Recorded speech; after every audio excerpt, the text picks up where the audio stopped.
Thank you very much, Pravin, for the warm introduction and for organizing this symposium on a very important topic. The paper I'm presenting today started off as a PhD chapter of mine, where I explored the origin and development of student well-being and happiness discourses at both global and national level, especially focusing on East Asia.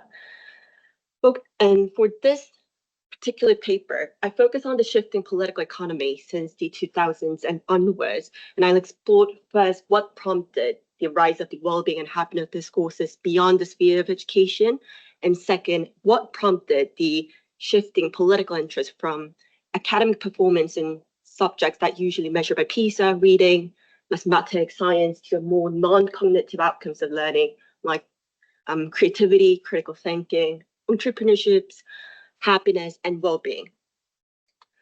And I believe many of us who are interested in global education governance, whether it's the international organization, philanthropy organization, corporations, or even the national actors playing a big role in global governance, I think you must have noticed a tendency where whatever policy they come up with, they tend to promote well-being as the goal of the policy, whether it be education for sustainable development, global citizenship education, AI, digital literacy, even holiday education, or even critical and innovative thinking skills. And among various actors playing this influential role in global education governance, I focus on the OECD and its evolution of student well-being and happiness agenda. And I examine the changing nature of how they promote student well-being and happiness, especially by focusing on their changing rhetorics from the early 2010s up until now. For those of you who might not be familiar with what the OECD is, what it does, it's an organization for economic cooperation and development with 38 member states. It's typically been described as a club of prestigious wealthy countries, a small league basically, but it was established first time in 1961 as transitioning from its forerunner, Organization for European Economic Cooperation, to OECD. So OECD, when established, it retained the legal personality of the OECD. They share the basic legal agreements, they share operational rules, structure framework of the OECD, so mainly to ensure that there's a smooth transition and continuity. And the key characteristic you might want to remember are that OECD, unlike the European Union, doesn't have this legal instrument to exercise its power over its member states. And also, unlike the World Bank, it doesn't have the financial levers to incentivize the member states to take up their recommendation, the policy guidance, and so forth.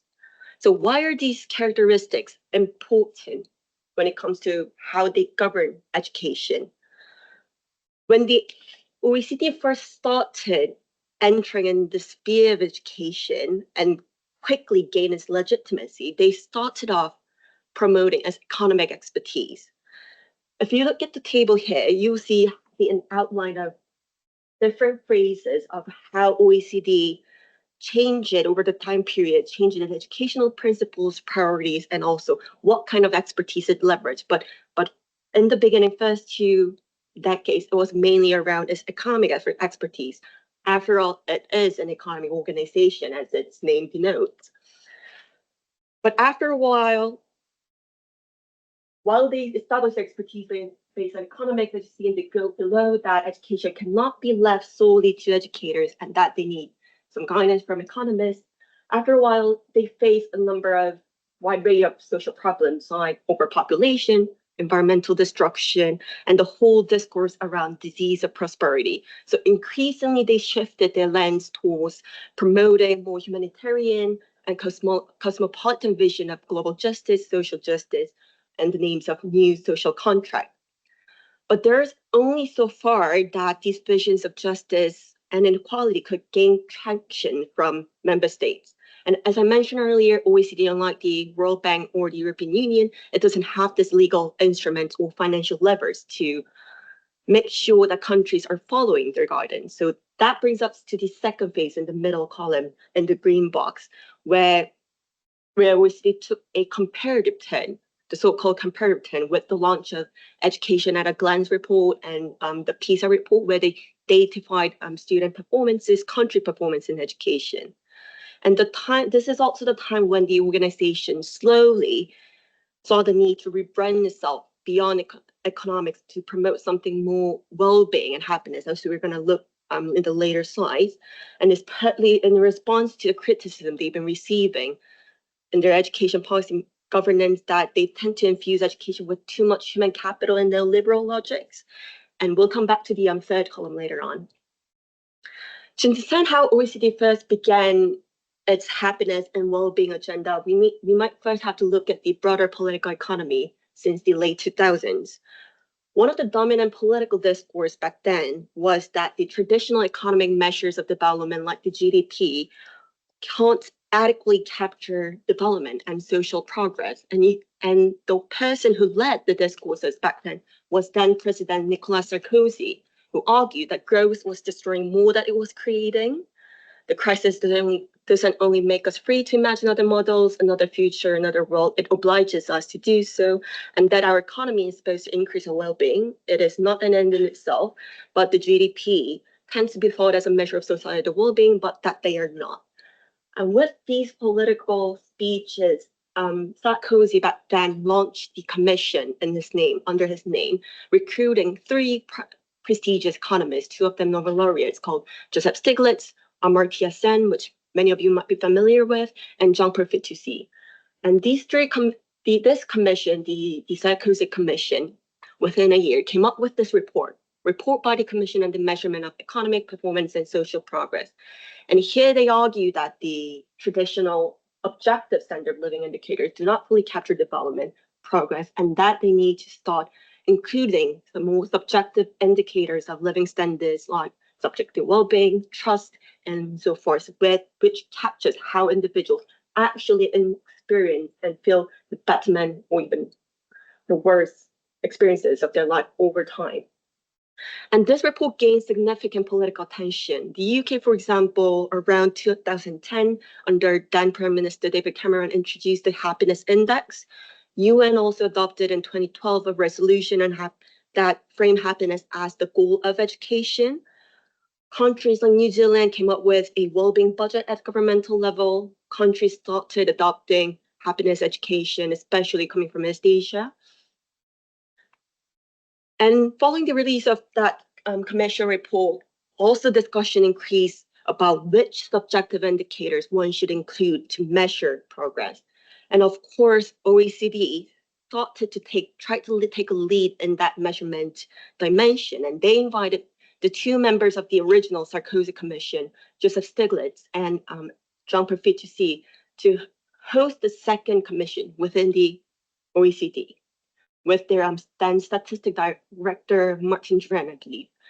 And this commission lasted for about 5 years, from 2013 to 2018, releasing two reports, which mainly was about how to include, let's say, environment and sustainability in the measure of sustainable development, and how to better measure different types of inequalities, subjective well-being. So that's how OECD first pick up the lead and also discourses around well-being and happiness in the field of development. And how did this shift the education discourse within the OECD? Until the early 2010, the mainstream education discourse focused on academic performance, usually those measured by the PISA scores, reading, mathematics, and science. And back then, you would see private corporation, private consultancy like McKinsey report here, focusing on who are the best performing countries and why are they performing better than others. So the whole discourse focused on identifying the past practices and what best practices should be adopted in more poorly performing countries. They, for example, identified quality of teachers, instructional practices, strong assessment and monitoring mechanism, especially with strong reference to the Asian Tiger Society like Singapore and Korea, and argued that in order for a country to move away from poorly performing to highly performing academic performing country, you need to reference these practices that already high performing countries are doing. And it was around this time the whole student well-being and happiness discourse came in, and of course the OECD education directors started to pick up these notions and concepts into its own PISA measurement. So for the first time in 2012, they introduced like two questions: one, asking students their happiness at school, and second, asking their satisfaction with school. And the result was quite bizarre, where of course East Asian societies, which traditionally was ranked at the top of the academic subjects, did a very or quite a poor job, but also the Nordic countries, which we traditionally knew as high performing, like happy, countries with happy children, also did not so good job.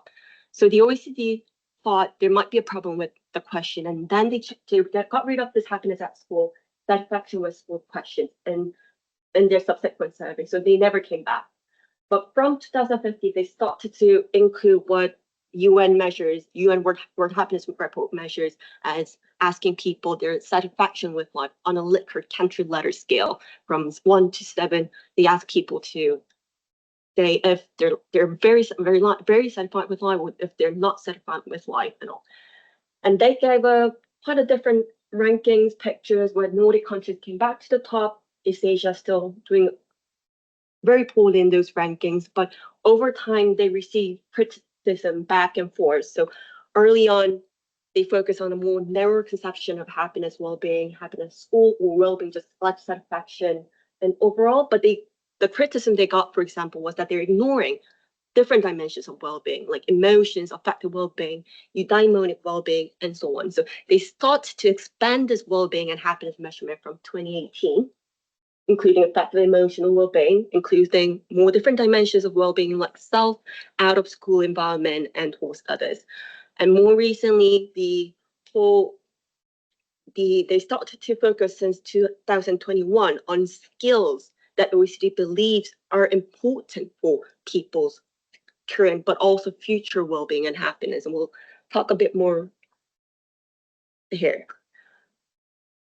So it is important to know that how they rationalize this measurement of happiness well-being were pretty much different from this earlier period in the yellow between early 2010s to slightly late 2010s to since 2018. Formally, they tend to present happiness that they are important learning outcomes that are not captured by their academic performances, that in a way they justify their expansion of measurement in PISA, saying we need to start looking at some non-cognitive outcomes of well-being. But from 2018, especially with the launch of the survey on social emotional skills, they start to frame happiness and well-being as a new areas of investment that is important for future human capital, like how well they are social emotionally developed will determine the success and well-being in their future or future life, basically. And if you see on the blue box on the bottom of the right, that's the quote from Andrzej Szulajka, who is the director of the OECD Education and Skills Directorate, and he explicitly framed that the skills that are measured in the last social emotional skills survey are the measures that employers greatly value, and they know that will be valued in the future workplace. So in a way, it comes back to the whole future human capital liberal logics, moving away from its initial discourses used in PISA 2012, 2015 as student well-being and happiness being an important end in itself. Now it became a bit back to the means for their success in the future. And what caused the shift? What caused the shift from the academic performance, first of all, to non-cognitive outcomes of learning, and what also caused the introduction of new surveys, like survey of social emotional skills? You see, PISA in general focus on the present instead of future, comparing the current performances of participating countries, what they're doing right, what they think they're doing wrong. So in this context, the whole shift in discourse from present to future, which countries will perform better in future, who have the social emotional skills, who's going to be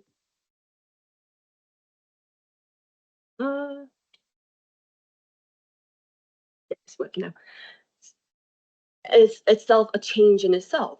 calling for new indicators, new measurement. How would you measure current performance that would tell us more about their future performance? And also, given that the OECD has for long operated its governing mechanisms through more softer mechanism like through numbers, by launching, running policy forums, making recommendations for member states. If countries are losing interest in their PISA survey, for example, in the numbers OECD produced, that means that the organization is likely to lose what used to be a sustainable source of legitimacy. And the waning national interest in these numbers, like the PISA survey, are increasingly visible, which the literature calls as a PISA fatigue. If you see the John Germs figure on the right, the one on the top left is the figure for PISA, the rest are for pins and pearls, I believe. But for the top left, for the PISA survey, you see the downward trend, as in how traction the PISA results and report and get it in the media and the national government report.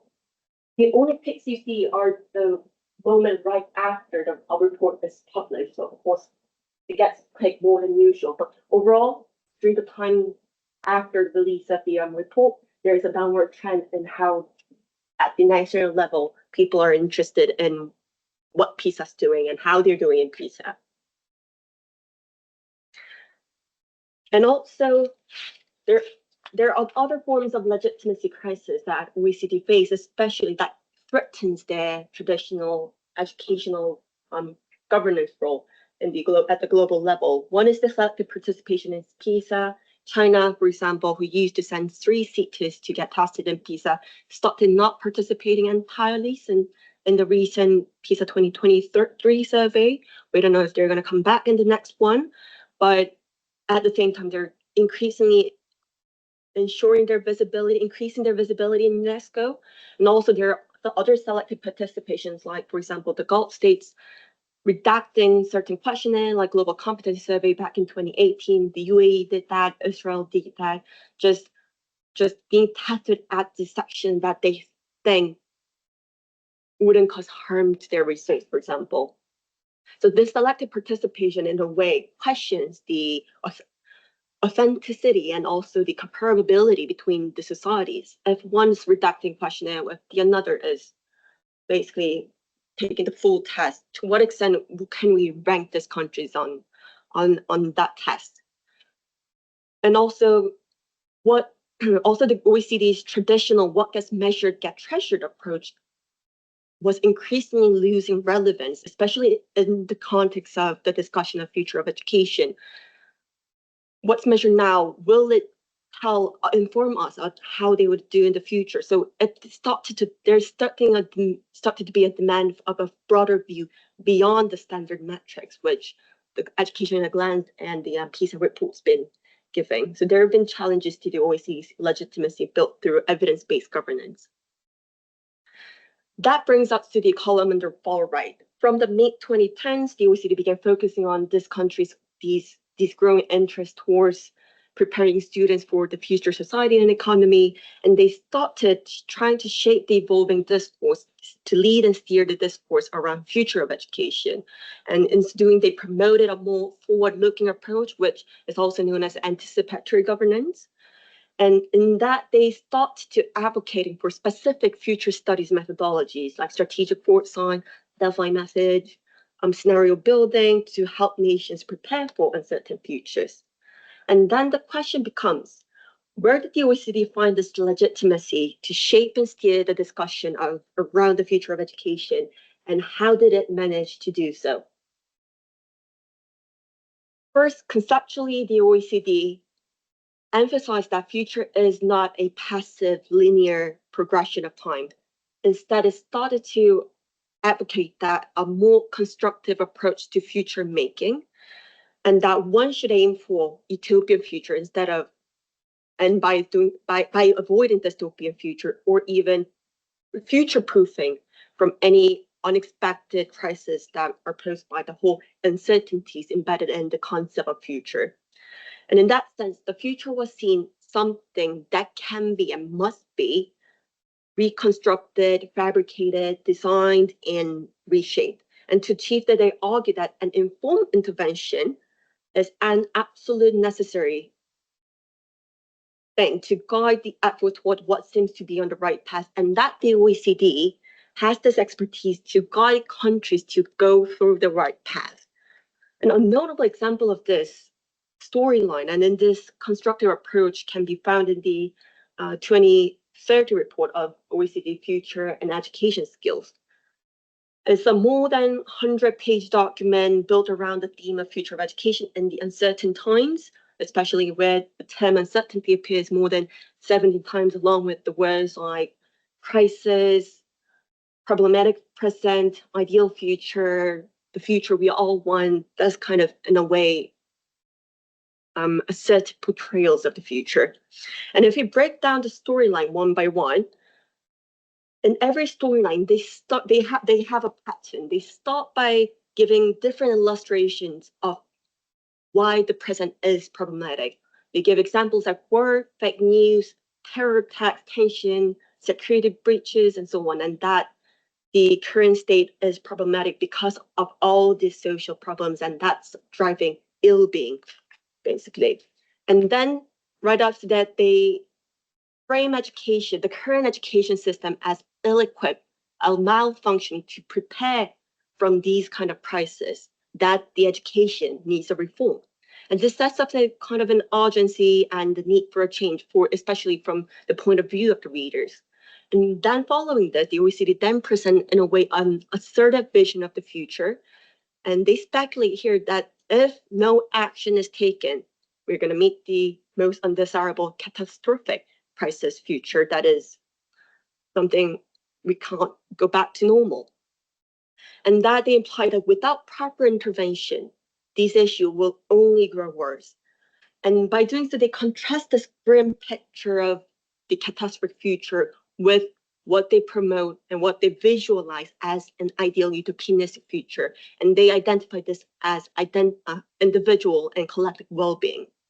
Although they don't define what individual and collective well-being is, they don't give the definition, they still exude strong confidence in knowing that this is exactly the future we all want. That's the phrase they use in the report.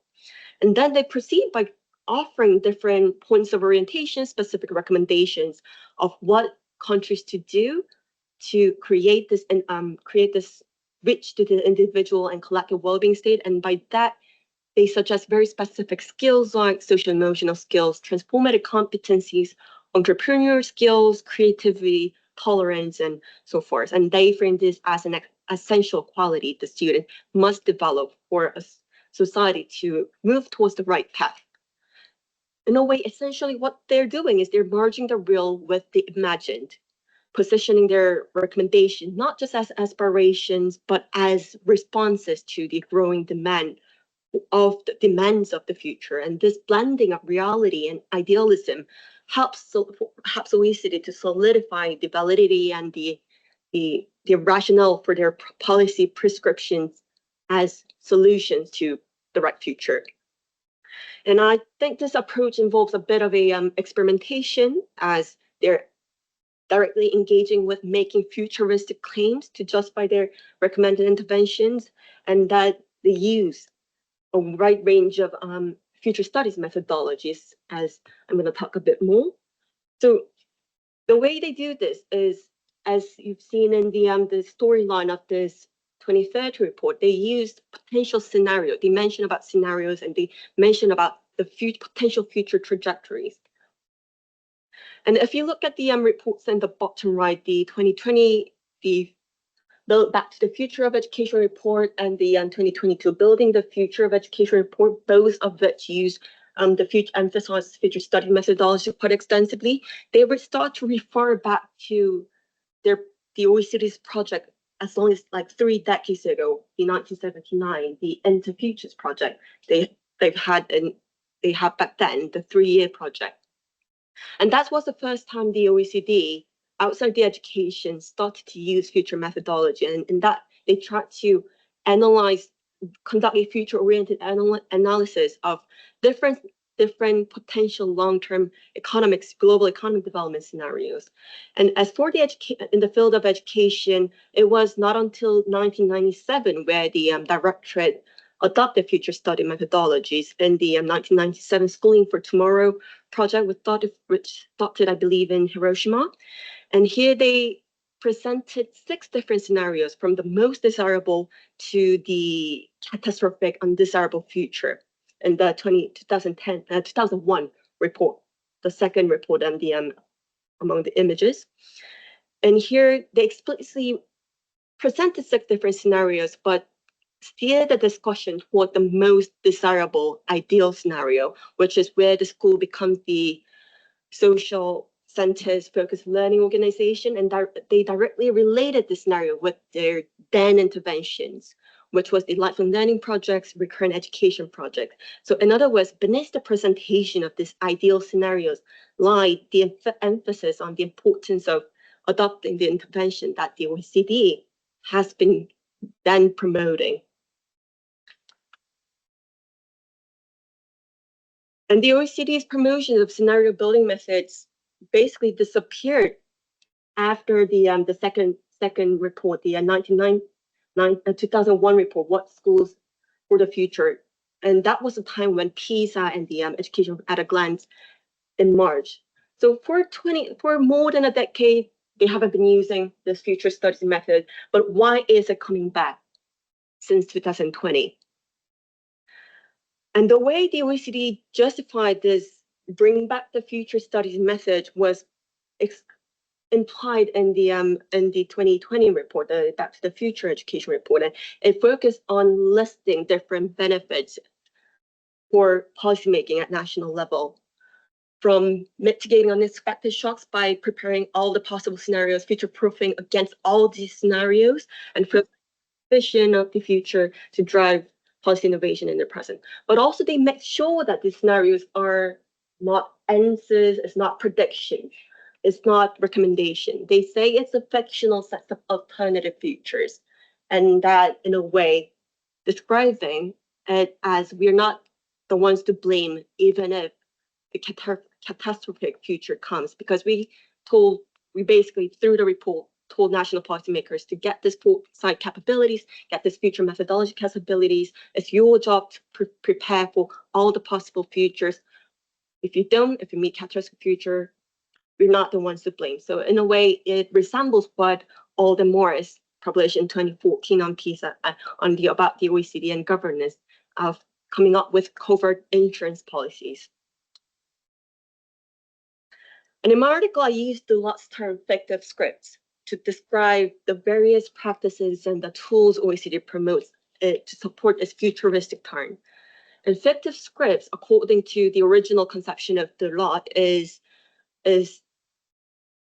something that's built upon multiple hypotheses, plausible hypotheses on the social technical environment it has to be inserted in, and which are not given by traditional tools and methods. And it's essentially a bottom-up methodology in a way that it sees future as one's imagination shaped by different cognitive speculation of what future will look like, as well as one's own situated experience in that very social material assemblages, the environment they're embedded in. So in other words, one's reading of the future is shaped by the broader context that there can't be one singular vision of what the future would look like. So some fictive scripts are naturally more optimistic than others. Some could be very much past dependent. Others could be very much critical and pessimistic. So there are multiple futures. But my argument is that the OECD relies, at least at discursive level, on these fictive scripts, superficially describing the scenarios they present across the reports as not a top-down creation, but rather a collaborative output of reflective inquiries between and across different policy stakeholders.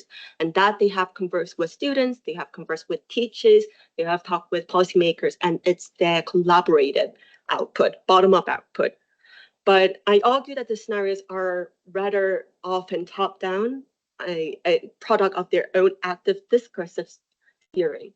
The reason why I say this is what's unique about the OECD's use of fictive script compared to Delotte's original conception is that they tried to transform the imagined scenarios, imagined collective vision into something that's authoritative and real.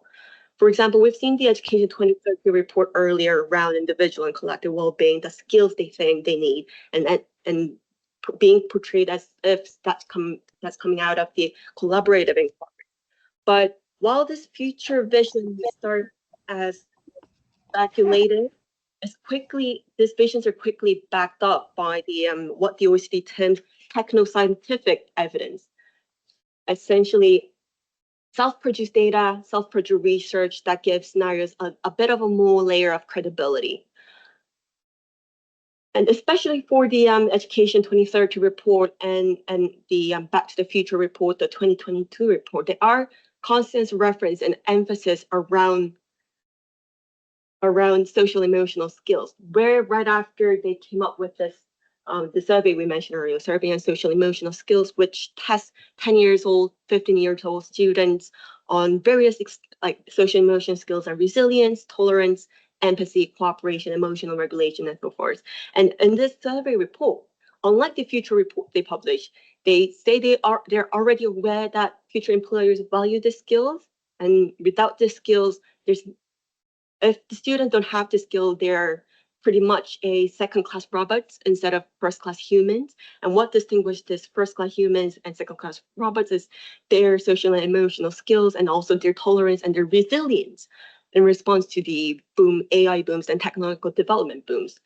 So this process of what seem as purely imaginary turns into something very objective and urgent, especially from the point of view of policymakers.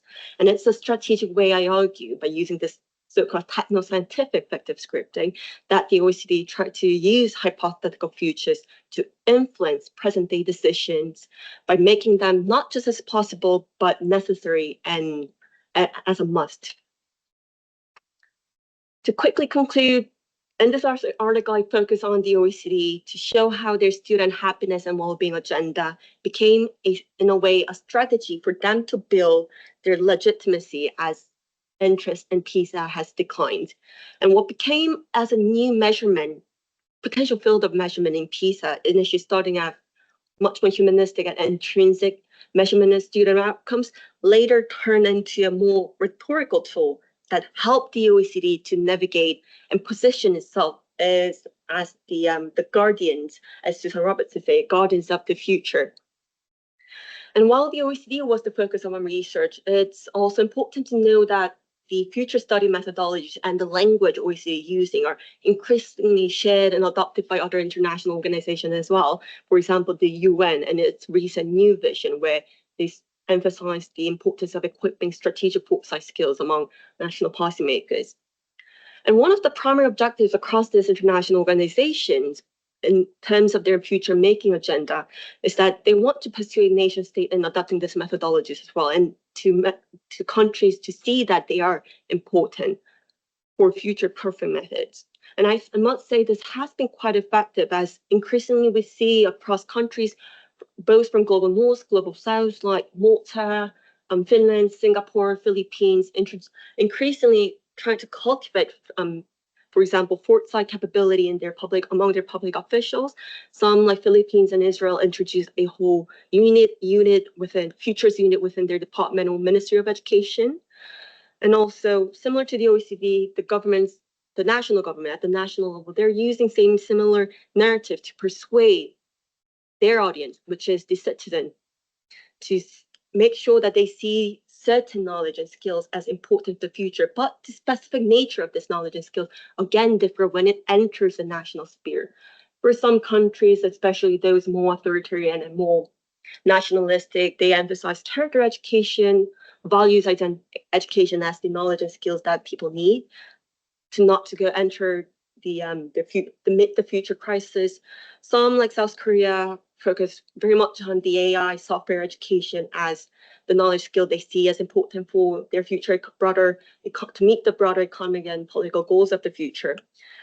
But what we need to think is that often central to these scripts, whether within the OECD or within the future of education policy reforms of the national government, is that oftentimes the expectations and guidance are given and are central to what teachers and schools need to do.